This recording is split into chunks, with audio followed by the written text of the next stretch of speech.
Almost ready, guys. Bro, it's Memorial Weekend. Come on, man. Why don't you give us the flex, Nick? Give us the... I mean, they can't see us anyway. We're like shadowy. What is up, everybody? The official open. What's up, everybody? Welcome to From the Hill, MDW, Memorial Day special.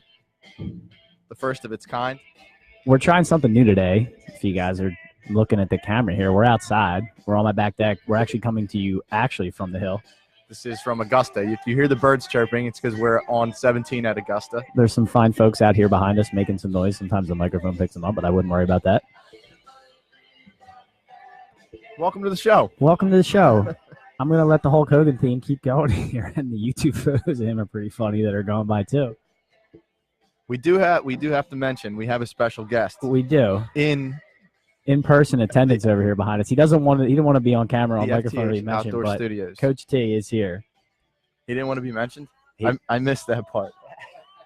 Coach T is here in attendance.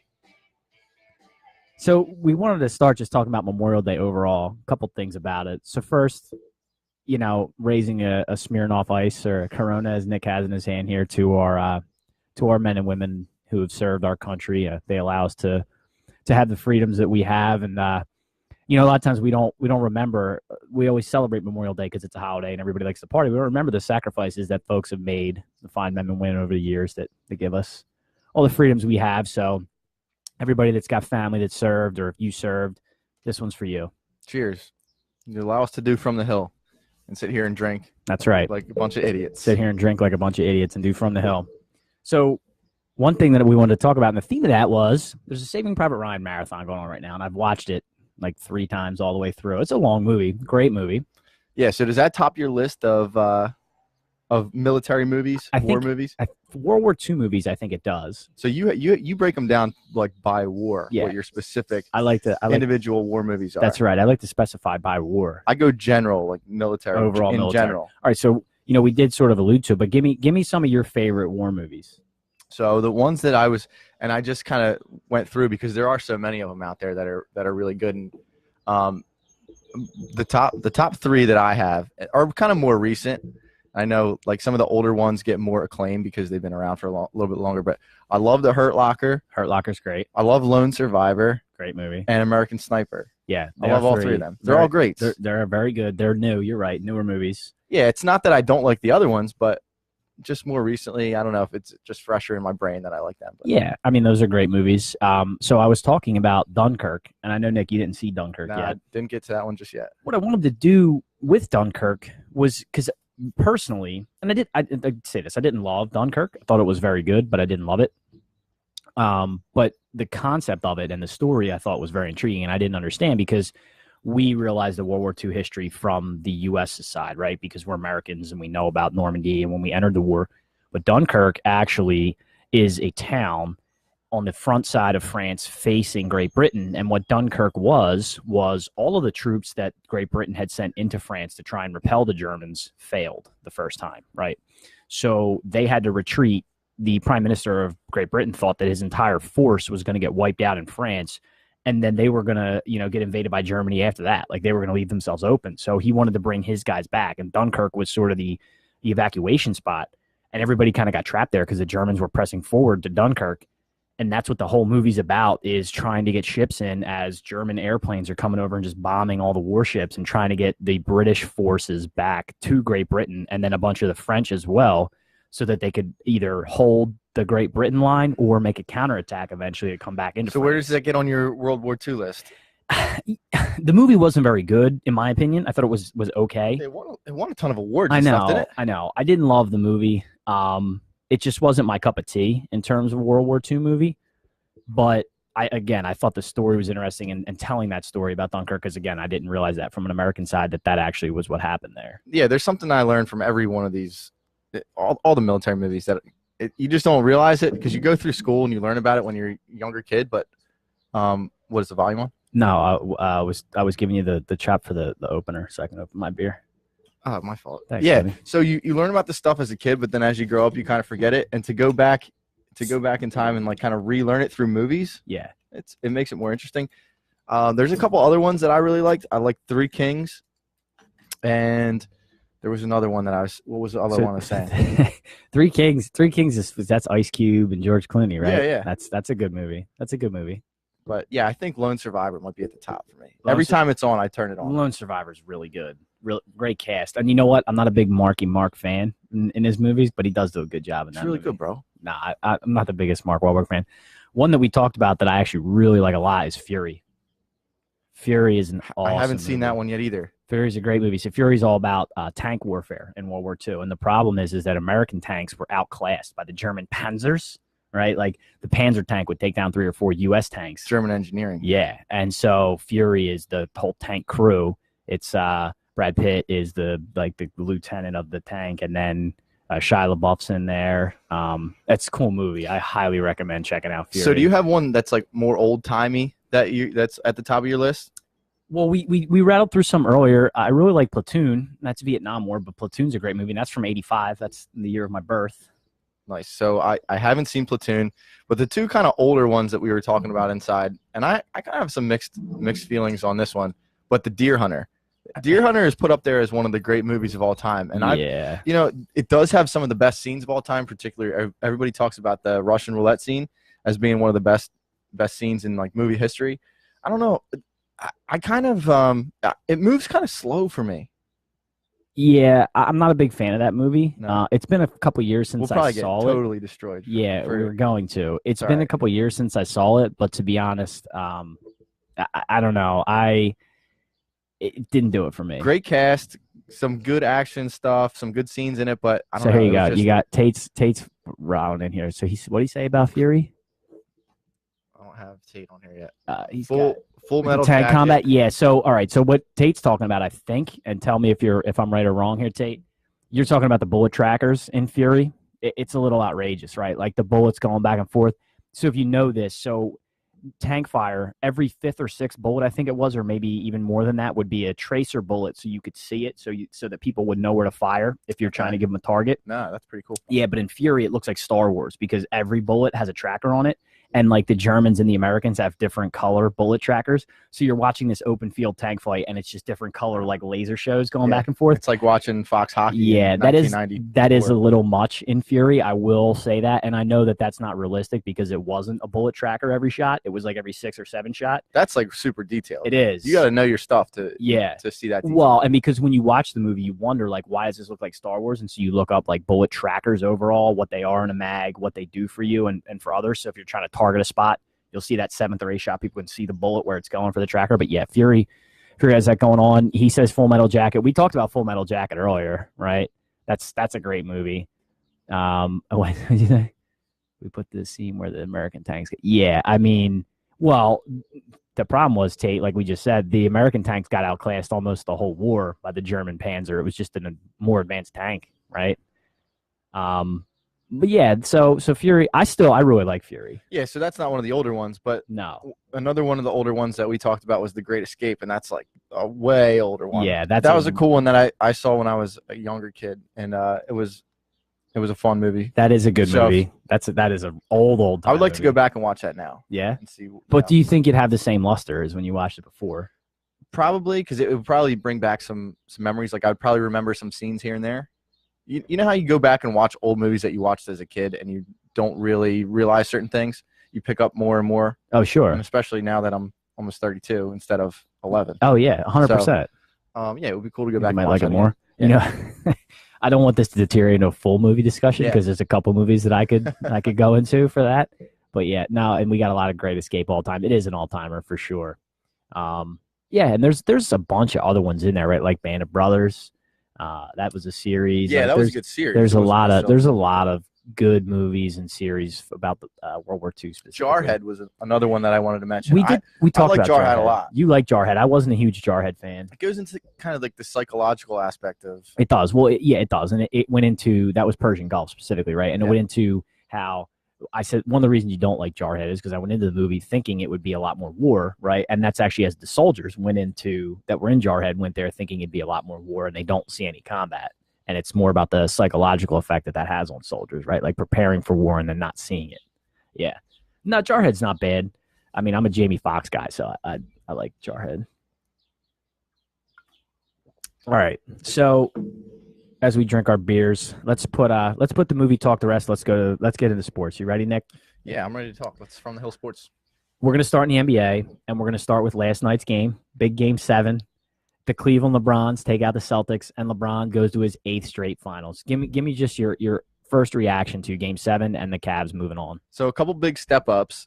LeBron did most of the work himself, but he had a couple big step ups around him. Jeff Green was a big step up.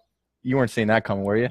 No, I didn't. Kind of impossible. It's kind of to see that coming, where a guy averages like something like 7 points during the entire playoffs, and then steps out. One up. But you sort of expect that, right? One player, that hasn't played well, that just comes out of nowhere and then gives you something. And you're right. Well, they needed that guy. They needed that the whole time, because in the games that they lost, LeBron had down games, and down games for him is like 25 points, and like 8 rebounds instead of 42 points and 15 rebounds. Right. So he needed that guy to pitch in. He still put up a sick game yesterday, but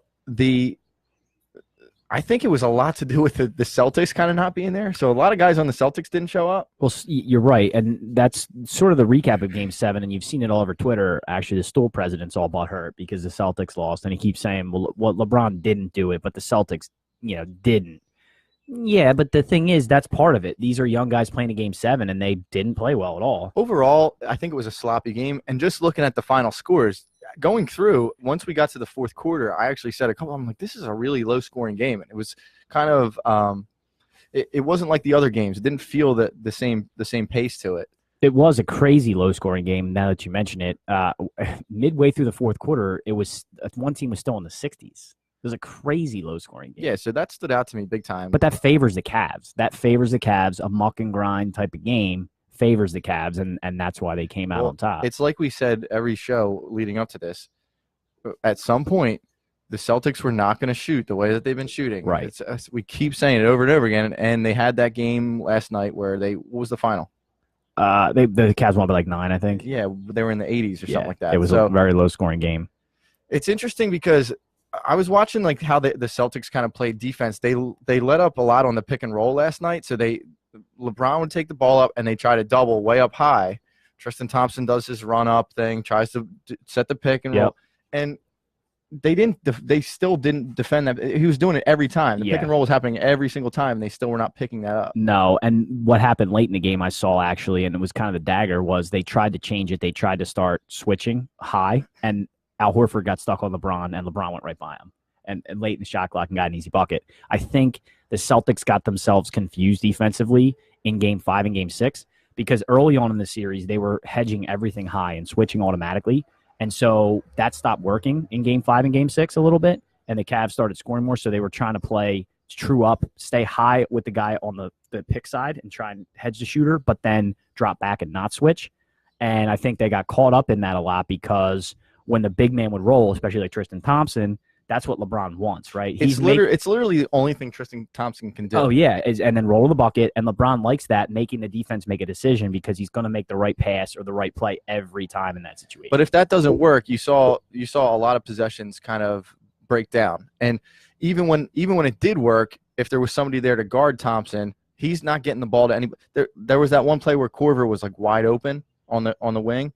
And he doesn't see the floor well enough to make the pass. Yeah. Whereas if LeBron I'm watching it, I'm like, why doesn't he just drive every single time to the basket? Well, I think especially when you had Tatum in foul trouble. Yeah, I think what happens with him not wanting to drive every time is that takes a toll on him. If you notice, he takes a lot of shots when he goes to the cup. Like he gets hammered. I know, man. But Game 7's Game 7. I'm with you. And he did. I mean, he went to the cup a lot last night. That play late in the game when he went and they tried to like bear hug him, and he still got the ball. Yeah. Like he's so big and strong. Who was that? Smart? It was Smart. No, it was Morris. Tried to bear hug him, and like he just couldn't even hold him down. He still got through it. I really do like the way that Smart plays. Even when Smart has a bad offensive possession, he makes up for it on defense. Now, a lot of times what that translates to is a lot of stupid fouls, but it hasn't. No. Really throughout this he kind of gives you max effort on defense. I agree. I think Marcus Smart is an excellent Did defender. you throw up on the mic? Yeah, I'm going to keep doing that as I drink the Coronas. I think Marcus Smart's an excellent defender, but the thing is, that's all he is. And what you noticed late in the series there, because we talked about his field goal percentage and his 3-point percentage last show. If you notice, the Cavs just left him open and let him shoot because he's a bad shooter by NBA standards, like a bad shooter, and so he can be almost like a 4-on-5 on offense. You just leave him in the corner. If you're going to shoot 22% from three, have at him. We're going to give you an open look every time because he can hurt you a lot on the offense. So he's free agent this year, right? Yeah. So I think I saw on Twitter he's already looking for $15 million. Have you seen that? No, I didn't see. I mean, do you give somebody like that $15 million? No, somebody that doesn't contribute as much as you'd like him to on the offensive side, right. But he does. He's a great defender. Pump a lot of energy into the defensive side. Of things. Yeah, I don't personally. I don't see any reason to bring a guy like that in, especially if you're talking about the Sixers specifically. I don't.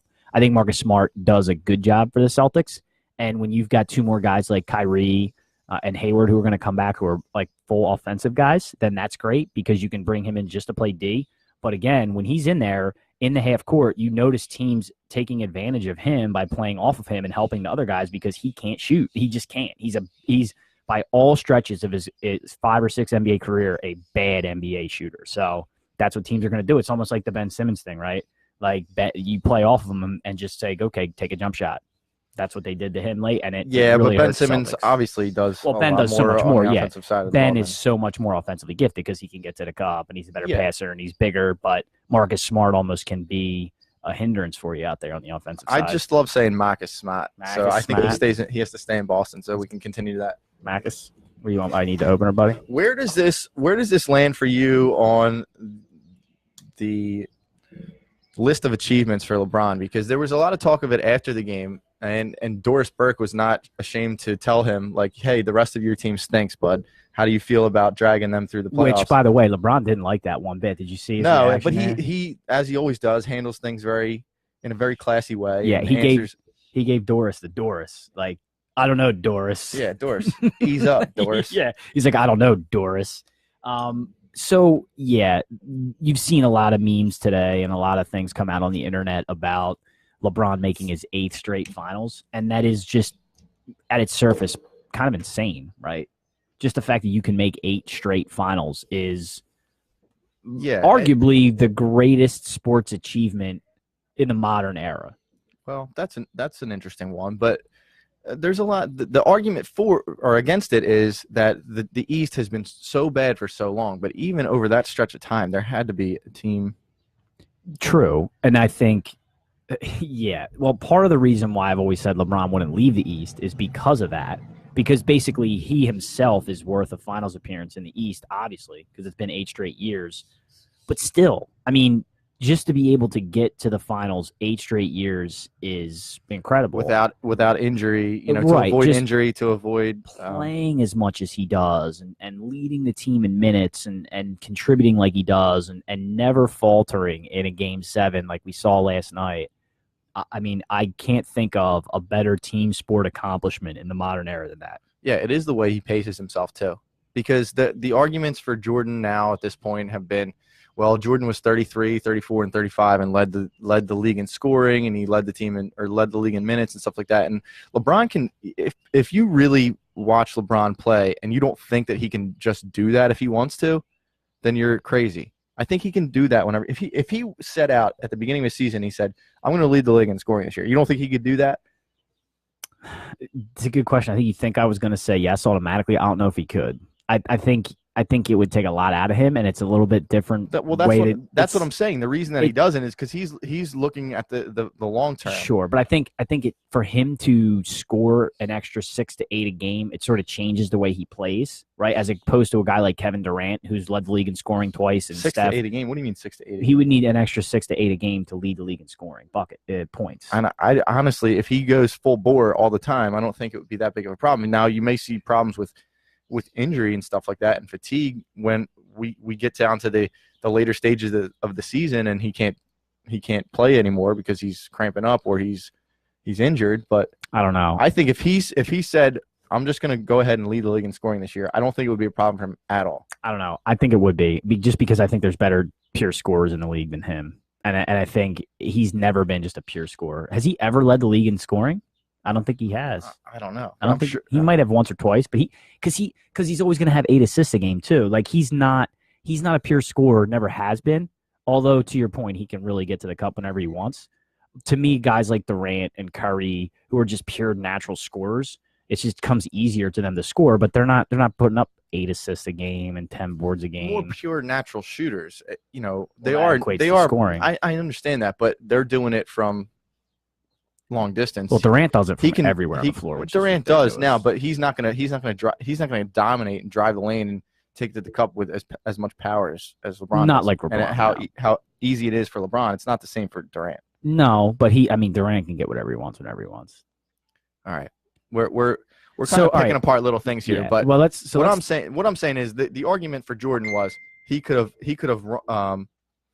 or he led the league in scoring when he was this old at this stage of his career, 33, 34, and 35. And my thing is, I think that LeBron could do that whenever he wants. So, all right, well then I'll ask you to flip to that then. So, do you think? Let's say, throw out a hypothetical here. Let's say LeBron wins the finals this year, right? Wins another championship. Okay, it's gonna be a tough one. Yeah, we're going pure hypothetical, right? This is pure hypothetical. Let's say he wins a championship, right? Do you think next year he tries to lead the league in scoring again because Mike did that at 34? No, I don't think so. He's not that kind of guy. I agree. Michael Jordan was the kind of guy that's like, oh, this is kind of my show. Well, in the way we just talked, Mike was a more natural and scorer. So was Kobe, by the way.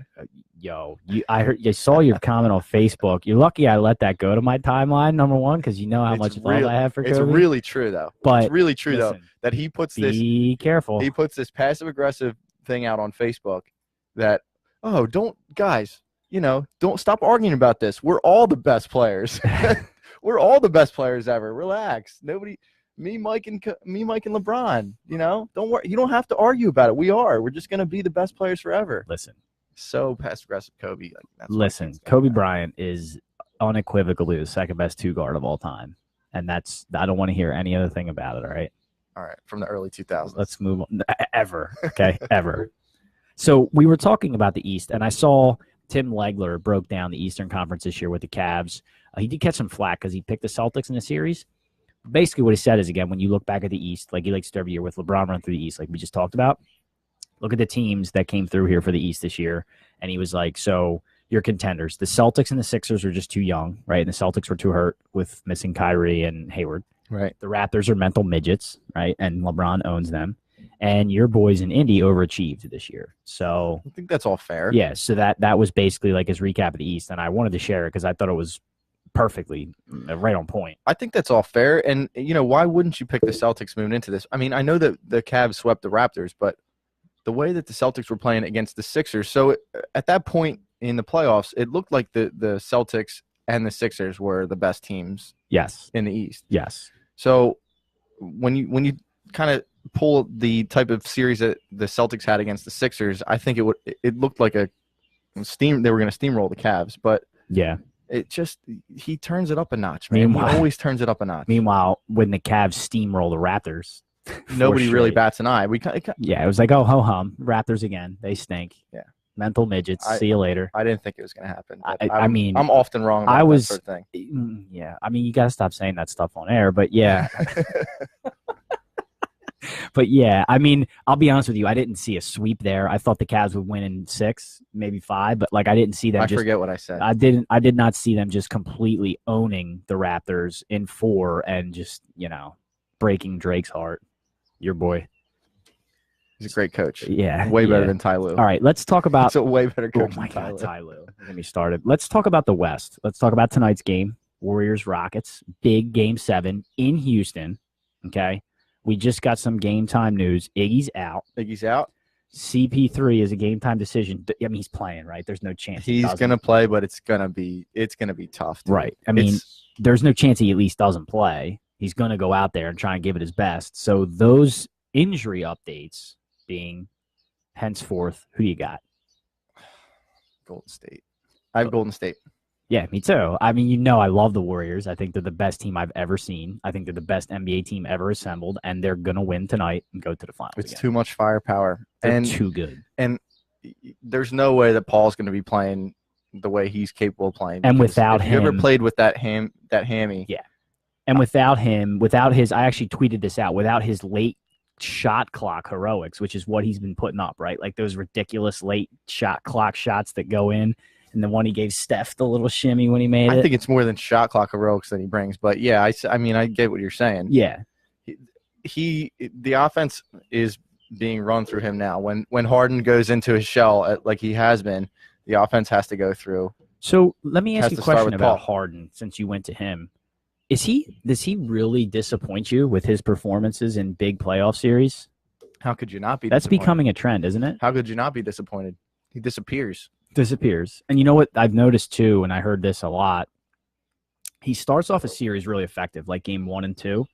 But then when you get later in a series, teams figure out his garbage, like his drive to the basket and try and get fouled and nonsense, and they just let him go and start to defend him differently, and he becomes less and less effective as the series goes on, almost consistently. They're so much worse when he sits out there. Yeah. What he does, he sits out there, he dribbles, he waits, he dribbles, he waits, he dribbles, he waits until you just have no more clock left. And even if guys were moving around, which they're not because they know he's going to because they know he's going to do something when stupid. he sits out there at the 3-point line and starts dribbling and looking and Yep. staring guys down. Yep. They know he's all right. James is going to the rack. Yep. Let's just steer clear. Just stand here. Like so, there's no point to even moving around trying to generate an offense because his mind's made up. No, and it sort of defeats what the Rockets do on offense, isn't it? They're more up tempo. What they did when they've won. Right. Get your threes up, get your shots up within 10 seconds on the shot clock. Like get more because they want more shots. The more shots, the better the math. And he sort of defeats that when he holds the ball for 15 seconds at the top of the key, waiting for what? I don't know. Just the shot clock to wind down so you can dribble and try and get fouled. Yeah, so it's not even like the Warriors have to put in a new defensive strategy in place. It's just like, okay, we'll just let Harden try to work out what he's going to work out. We'll just out firepower him on offense, Yep. and we won't have to worry about it. Yeah, and I think Friday night's game was pretty telling for the way I feel like tonight's game will go, in that the Rockets were able to hang with them and hold them down for like 3 quarters. Then the Warriors were just like, oh, okay, we're going to end up beating you by 18. And not So you winning have that. the Warriors too. Yeah, I mean, I have the Warriors by a lot. I didn't look at the spread, but whatever it is, I'm 6.5. gonna take it for them. 6.5 with Iggy out and Paul Yeah. probably out. I'll take the Warriors and the points. I'll lay the points. If he comes out and he plays more than a quarter, I'll be surprised because you just can't play with that. No. What's my dog doing? Axel, come here, buddy. Why is he's looking in the window, like into the house. Maybe somebody's here. Yeah. What are you doing, pal? So I agree with you. I think, hey, buddy, I think it's going to be a Warriors Cavs final again. Well, another year. pencil it in. Let me ask you this about the playoffs. And we just talked about the Warriors-Rockets game 6, which was actually sort of a competitive game for 3 quarters. Are you been disappointed by just the individual games themselves? Like, I know there's a lot of drama in the series because, like, the Cavs game went to game 7, and now the Warriors-Rockets went to 7. But the games haven't been good, have they? No, they haven't. Disappointed, yeah, but not really surprised. Not really surprised. Because I just like to see some tighter games. Like, I want to see some last possessions that matter, you know? and last night up until like the last 2 minutes, it was like that. It was a little kind close. of it was, it was sort of. The Warriors were pretty much pulling away at that point. no, I'm saying that. Oh, the Cavs. Yeah. Well, it was. There was certainly drama there, only from it being a game 7. And game 5 was good for the Game for 5 the was Rockets. good in that series. Yeah, game 5 was good. But Yeah, I know what you're saying. I Like like the to blowout see game almost every game had been like blowout games. going into the fourth quarter. You're yeah, not really and you're like, concerned anymore. what's going on here? But that makes it better because you can just go to bed because these games are so late anyway. They are pretty late. I mean, tonight's game starts at 9. Yeah. It's that West Coast effect. Yeah. Yep. All right. So that's So what we got. That's both what we got. both Both have got Warriors. Yep. And I'm taking them tonight too, by the way. I actually hope we're both wrong because I- for some reason, I watched the Warriors Rockets, and I understand how good that the Warriors are and how great their team is, and you should want to see that. You should want to see, be alive to see the best teams ever. And I think we're in the process of seeing that. But for some reason, I still my heart just says, don't root for them. You can't. It's hard to root for the same. But by team the same every year. token, when I watch Celtics and Cavs, I'm like rooting for LeBron. I just am. Yeah. I think it's because I hate Michael Jordan so much. Yeah, it could be it. You want LeBron to cement that legacy. I really do. I think. Yeah. I'm sorry that I hate him, but I just do. I have to be honest. Do you hate listeners. Mike, or do you hate the Mike fans that worship at the altar? No. I don't care about the Mike fans because I understand them. So what do you hate about Mike? He's just a bad human. Like, I don't think he's a good human. Whoa. I swear, I really think he's Space Jam Mike's a bad human? I really think he's just like not a good guy, just from stories that I've heard. And I mean, I don't think he's like the most upstanding human on the planet. Certainly not. But you get why I'm saying that. Yeah. You think Right? LeBron's a better person than Mike that way? I just think he does things the right way. What did Mike do the right way? I just kind of the things outside of the game. He played basketball the right way. I mean, well, I'm not there's talking no about that. denying that. Obviously, that's not what you're talking about. So what is it? What is it outside like the gambling that you don't like about the Mike? gambling, the womanizing, the Well, what's wrong with that? Well, there's a lot of things wrong with that. I just don't. I think that he's so. He just kind of reminds me of Kobe. All right. Here's the thing about Mike versus LeBron. I think it's a product of a couple different things. One, at the time that Mike came up, the media was your only outlet to these guys. Like, the only way you got to them was through the media, and Mike was very protected in the media. So a lot of these stories about the gambling and the things that he did, you didn't hear about back then right away. They sort of came out later. Right. LeBron is not, because of the way the world is now, right? Like, he's on Instagram and he's on all those social media platforms. You can get to him. Like, the world's smaller. And so LeBron has to be a lot more socially conscious of that. And he is, right? He rarely makes a bad move that way on those type of platforms. And so it makes him seem a lot more wholesome and upstanding that way. But we're acting like Mike and Kobe are dead. Like, they're still around. They're still in this. They're still around this environment. They're still in the media era. Well, now you're going Mike and Kobe. So they just rub me the wrong way, man. Both of them do. I understand how great they were. I appreciate how good they are as players, but I just don't like them as people. I don't know why. Yeah. Well, I love Kobe. I love Kobe's playing career. I love Kobe as a person. I don't care about the rape that didn't happen. Okay. If you don't think we're not going to go down that road. I mean, I would right now. I've looked into that story a lot, but anyway, I love Kobe. I love his attitude. I love everything about it. And I also think what LeBron gives you is this fake facade that you think he would be approachable because the way he comes off, whereas Mike and Kobe just come off like, no, I'm better than you. And because I'm Mike or Kobe, you feel like LeBron would be more approachable, like he's more of a person. But if it was a personal thing or you saw him out, he'd be the same way. It's not even about approachability. I probably wouldn't approach either of them, but I'm just saying the way that he does things off the court and the way he even speaks to the media. Like, he's not condescending. He's not – I just feel like Mike has been that guy that he just pushed everybody away. I don't know. Well, Mike definitely – I mean, Mike and Chuck used to be best friends, but they got into arguments, and now Mike won't talk to Chuck. You know that? Yeah, but I'm sure a lot of people have gotten into beefs with Chuck. Well, yeah, well, Mike's story is because Charles criticized his owner/GM skills, and he did not appreciate that. So now they're not friends anymore. No, and I don't mean to be like – I don't want to, again, disrespect what they did on the court. You're very anti-Mike and now Kobe. I don't like the Kobe thing. You can hate on Mike all you want. Both great players, man. I don't like you coming at Kobe. I don't like him as people. I'll put my 8 jersey I like on. LeBron better.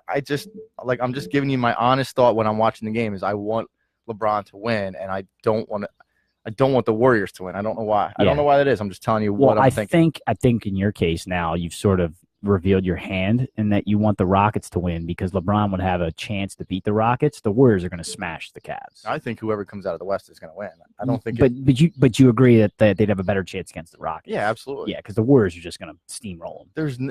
There's nobody on the Cavs that's going to even if you.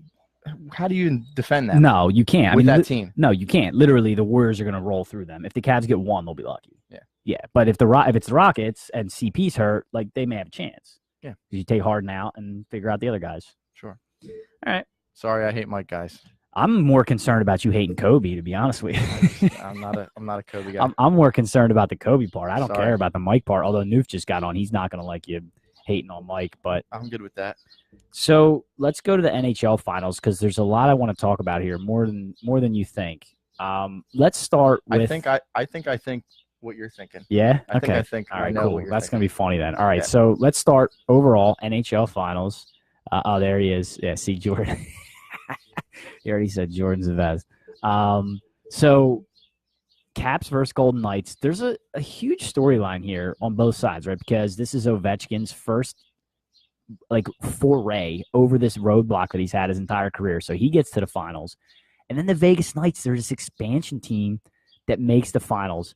So what to you is a bigger deal? That Ovechkin finally got there or that an expansion team made the finals? I want to hear what you think's a bigger deal. I'll tell you what I think is. I think Ovechkin getting there and finally being in a position to win a cup and cement himself as one of the best players ever. Now, do you think he needs a championship to cement himself as one of the best ever? I don't think he does, but you know how we always judge people by that alone. That definitely plays a part into it. Like when you think of like guys like Dan Marino, you talk about him, yeah, he's one of the greatest of all time, but you don't think of him one as the greatest of all time because he doesn't have. Well, he's the poster child for that, He right? is. He it absolutely hurts, is. and Charles Barkley also. It hurts to be the guy who didn't get a championship when you're talking about all-time greats. And he's been around, and it's always been him and Crosby. Like as the top two guys in the league. Yeah. He's offensively, he's probably one of the best ever. Yes. And I think him having an opportunity to do that is a bigger storyline than the Golden Knights getting there in their first year, which is insane anyway. But okay, so do you agree with that or you disagree? I don't. I mean, I agree with everything you said, but I don't agree with it being as big a deal, only because I think Ovechkin, the fact that he got there this year and whatever, it hasn't erased the fact that the Capitals have had the best record in the league 3 or 4 years and faded out via like the Raptors, right? And so you don't think if he gets one that goes away? No, I don't. I think if he gets one, it really helps his legacy, obviously. But that moniker is going to be there because what does Crosby have? 2? No, he's got more than that. Maybe 3, and he's bit like so. In terms of like big games and stepping up and stuff, I don't think he's ever going to be able to catch Crosby at this point. And the fact that a lot of those Capitals teams were the best teams in the league. Yeah, see, I have a problem with that though because Crosby did it with his cast of characters. There's some of the best players in the league, guys like Malkin, and he played with.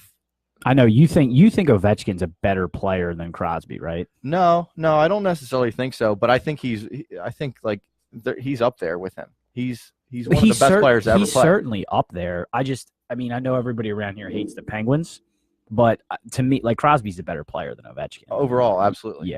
Overall, absolutely, he's a better leader. And he makes guys around him better, whereas Ovechkin is. But as far as a pure scorer, Ovechkin is just. You allude to it. He's one of the best scorers. He's one of the best scorers I've ever seen, up there with like Lemieux, like just best goal scorers I've ever seen. There's no question about it. He's a power player, man. So to me though, the Knights are a huge deal, and because I talked about this weekend a lot, and it sort of blew up this whole monster talk about expansion teams and stuff like that. So the first thing that I wanted to ask you is, do you think should an expansion team be able to make their team like the finals in their respective sport? Like, do you think that should be a thing? Like legally? No. What do you mean? Like, no, it's your first year. You're banned from the playoffs. You can't make the playoffs. No, I don't mean legally. I just mean like in terms of the health state of your sport. Like, should an expansion team be able to make the finals? Yeah, and we talked about this a little bit last week in how the team was assembled and what we thought or how you would think a team would go about assembling a team. When you say, okay, Jack, here's your team. You get every team in the league gets 8 players that they can keep. Right. Go from there. Right. So you naturally would say, I want the youngest, best up and coming guys that I can get in that pool of players. Sometimes. I think that's how I would have gone about it. Is I want to start a franchise. I'm looking to start from the bottom and work my way up and kind of do the process as it were.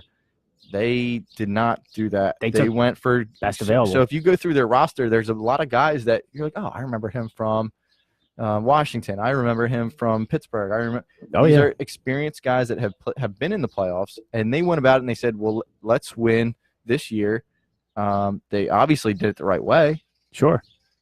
Now, if you ask me at the beginning of the season if that was the way to go, I would say, well, no, because look at who you're going up against. You're going to be going up against Nashville, and you're going to go up against San Jose, and you're going to go up against LA, and these are teams that have been in the playoffs every single year.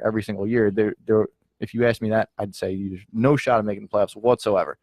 But they just got a group of guys that are obviously meshing together, and the goalie play has been huge for them. To have an experienced goalie who's still, I don't want to say he's in his prime, but he's playing like he's in his prime. Absolutely. I mean, that's what it takes in hockey a lot of times, right, is a good goaltender to get hot and guys just gelling together. It's just one of those sports where you get 20 guys that rotate through in 4 different lines. So even though it's so important to have like a superstar like Ovechkin, a lot of times, done it without that. Right. That a lot of times star. That doesn't do it in the NHL, which is crazy. It's really what the Flyers have been looking to do for so long. They have one guy that is Drew, supposed to be the superstar, but they've been trying to get guys to mesh around. What's the Flyers' problem always? What's been the Flyers' problem for the last 25 years? It's always a goalie. You never have goaltending. Never. It's always a goalie. So what I wanted to go into with the whole expansion talk, where we come from like, should an expansion be able to win its first year, and is it good for the sport? So I want to talk about Las Vegas overall getting teams. Yeah. Because now, right, and this is, I don't want this to sound like I'm tying it into the sports gambling thing. I like seeing teams in big markets because I feel like it's better for the sports overall. Now, I know Vegas can be a lot transient, but it's still a big market. So now Vegas is going to have 2 pro teams in 2 years. They're going to have the Knights and they're going to have the Raiders. So my question to you first is, do you think they should get 4 teams? Do you think they should get an NBA team and a baseball team? Yeah, I absolutely think so. I do as well. But we talked about this in terms of like trying to figure out balance in the league, right? Like in the leagues in terms of like not adding a new team or something like that. So we talked about what teams should go to Vegas. So we talked about like baseball team, right? So I'll start with you. And I'll give you my ideas on the baseball teams that I think could go to Vegas. You tell me. So if you had to move a team right now, you had to pick a team up and move them to Vegas, who would you choose? Oh, wow. That's tough. You give me a minute to think about it. Why don't you give yours? I'll give you mine, but then I'll give you one that I didn't think about, but we were discussing on Friday night and came up with the way the move should go. So my first one would be the Marlins, because I just feel like even though they built that turd stadium there, like Miami shouldn't have a baseball team. And for the health of the Marlins themselves as a franchise and the league, they need to get the hell out of there. All right, that's where my mind kind of just went, but then I started thinking about the money that was put in. And right, and then, I mean, you stay along the same area. They're like Tampa Bay Rays. Like that's another. Ooh, that's a good one. That's another one where, although I feel bad because the Rays are a pretty well-run franchise for what they have, they just always struggle with attendance, and they're just never going to be. They're never going to be what they need to be in the AL East. I feel like Florida is just like that way. It's just that's the way it is in Florida because it is so transient and there's so much going on. I totally agree. Like so, even when you have them in Miami, there's so much more going on than true. Going to baseball. So the problem is with moving either Tampa Bay or Florida, Miami, to Las Vegas, is you're going to upset the natural order that baseball now has with moving the Astros to the AL and going 16-16. Because if you, let's say you move the Rays, then you have the Las Vegas Rays in the AL East, or you have the Las Vegas Marlins in the NL East. So that sort of becomes a problem. Well, it does, I mean, there's restructuring that can be done with that. I don't think that's is that more of an issue than I think it is? I think it is. I mean, you know, we've just sort of settled on the fact that the Astros are in the American League. At least I have. No, like, I understand. You know what I'm saying? Like, I just, even up a couple of years ago, I remember looking at the standings being like, wait a minute, the Astros are in the American League now? I forgot all about that. Like, when did that happen? Right. You know what I mean? So, like, you know, you get those rivalries too. I mean, I know it's great to have them in the same conference with, like, the Rangers, but at the same time, you know, for years it was them and the Reds, right? Like, I mean, those were normal things. And they're in the AL West, which doesn't make a lot of sense either. Same thing with Texas, right? So now the team that we landed on, we think the baseball team that should move to Las Vegas, and unfortunately it's going to be Oakland getting victimized again, but I think the A's should move to Vegas. I don't really like that. I think the A's have more of a history there than the Raiders? Teams like the Rays. Teams like the Rays. Yeah, but Oakland. I'm thinking more the Padres. They just put so much into that stadium now. Oh, dude, that's a beautiful stadium. It is really and nice. Oakland Stadium is a trash can. But it's a dumpster. The Padres have been bad for so long, and I don't know what their attendance is like. I don't know if they fill that stadium or not, but they've been so bad for so long. Well, so speaking of San Diego, how about the Chargers moving to LA? What a horrible move that was, huh? Well, I don't know if you can say that yet because they're not in the new stadium yet. You kind of don't. This year was horrible. Let me ask you this. Did you catch yourself calling them the San Diego Chargers all this the year? time. Coach Steer, you all right? Yeah, all right, Coach. Yeah, I did. I absolutely did. Everybody did. But yeah, it was horrible because they were in some like little. Yeah. What stadium were they in? Nobody cared. It was like 20,000 Nobody cared about them. Like it was a joke. Let's see how this year goes, and they're not going to be in the new stadium until was it in 2020? Yeah, 2019 or 2020. I think you got to give. I mean, obviously you got to give until at least then. But I would say the Padres or the Rays. The Rays, I think, is prime. The Rays would be prime, but I think the A's would be good because the problem is like with Billy Beane and Moneyball, Oakland's always going to be that small market team. But if you go to Vegas, that changes things, man. And if you move the A's, same time zone, no reason to move. Like the progression, everything's good. I think the A's, it would be okay. So then how about this? But how about this? How about for a basketball team? What if we move the Kings? The Kings are bad. From Sacramento to Las Vegas. I'm good with that. Yeah. And then it's cool because they're the Las Vegas Kings. It's weird. Here's the thing. Ready?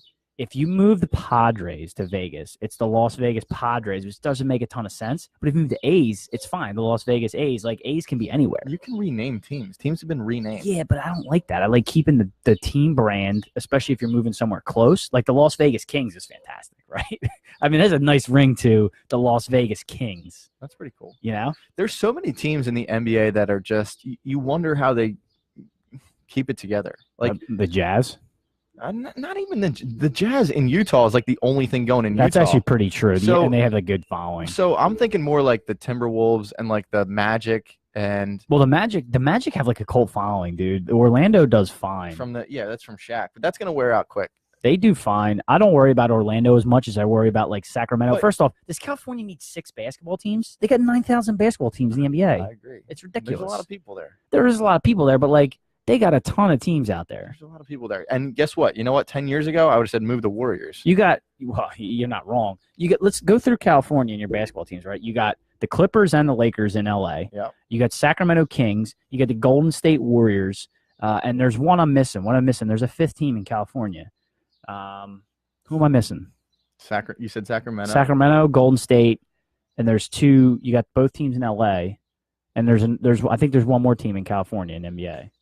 Oh, you're stumping me. I think you're wrong. I think there is. Somebody will tell us. Yeah, but it's just like honestly, it's too many teams. Like share the wealth. Las Vegas needs a basketball team for sure. Basketball feels perfect in Vegas. I think baseball feels perfect in Vegas. It does. I agree with that too. Harper's from. A bunch of those guys are. Actually, there's an interesting thing. So to jump back to the NHL, which got all this started. So Bryce Harper has played in DC for the last however many years, but he is the biggest Las Vegas Golden Knights fan that there is. Oh, sure. That's his hometown. So that's an interesting predicament that he's in. So let's say you're Bryce Harper. You've played in Washington D.C. and I think he was a Caps fan for a while because he's a hockey guy. Okay. So they pick up the Golden Knights. They start up in Vegas. So now he's got to deal with. Oh, he's like so on board. What would you do in that case? That actually is really tough because it's the town you've been in. Yeah. Right. Since you started your baseball career, you've been playing with the Nationals and the Capitals and it's the DC fans. But yeah, you're a Vegas kid. Yep. Your first pro franchise. Man, I don't know. You gotta go Knights, right? You gotta go Knights. He's full on board. Gotta go Knights. Can you blame him for that though? He bought everybody on the team bats that had like the knight symbol on the bat. Like everybody is full blown, but that looks bad for him in DC. It does. You think the DC fans are like tearing him up? I mean, I would not be happy if that was going on here. That's an interesting. If Odubel was like all on board as a Patriots, I'd be like, dude, no way. No way. Absolutely not. So, that would not fly here. But he's going to – I don't know if he has dropped the puck in a couple games or whatever, if he's going to be there for the finals. But, he's full-blown Golden Knights. That's pretty cool. It's interesting. That is interesting. That is very interesting. I mean, I can't say I blame him, but at the same time, I have to say that if I live in D.C., I don't know if I would really appreciate that. I would not appreciate that either. That's a good point. I have to check that. I have to follow that. These guys are brand new, dude. Like, you don't know them. You know our guys. Yeah. Like, you probably hung out in the – Oh, yeah. He's probably been out with Ovi all the time. Yeah. What a night that was. How about that? That's good. So the last thing that I wanted to do with that was just talk about expansion teams overall. Like, do you remember the first time expansion teams came into leagues, like Yep. specifically? A couple of them. I took notes down of them, and I wanted to start. Obviously, the one for us, I think, that sticks out the most, and maybe I'm wrong, but I think for me it does, and you it does too. Because even though you say I'm not a baseball guy, I am. Was the Rockies Marlins? Remember that when the Rockies and Marlins came in '92, and that was like a huge deal. Yep. And that wasn't even the most recent expansion in baseball, because the Diamondbacks and Rays were after that. Diamondbacks and Rays, I remember them coming in. But the big one to me was Rockies Marlins. Remember, like, that was the big expansion. You know what's funny? All of them except for the Rockies have gone through like 4 or 5 different uniforms already. Yeah. Isn't that interesting? Yeah, it is. So they came in with so the Diamondbacks, they were purple and that teal. Yeah. And they've gone now to the red, and they have like 10 different uniforms. Yeah. And the Rays were the Devil Rays at first. Now the the Devil Rays, and then I don't know how that they had to take Devil out. Of it. Yeah, something happened there. I don't know. But we were sort of talking about that. Like, why would you have to take Devil out? I mean, it's not. I don't know. I guess maybe because the animal's not actually named a Devil Ray. I don't know. But I always used to call them Devil Rays. Yeah, they were the Devil Rays. I think I have an old set of cups, like icy cups with the full set, and it says Devil Rays on them. Like, it was the whole thing.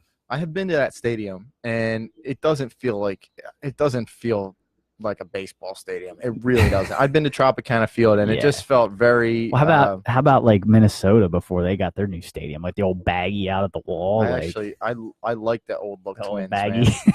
The old look Twins. I like that little Kirby Puckett, the bag fence. You know, San Diego had that too at Qualcomm. Yeah, I think it was called Qualcomm.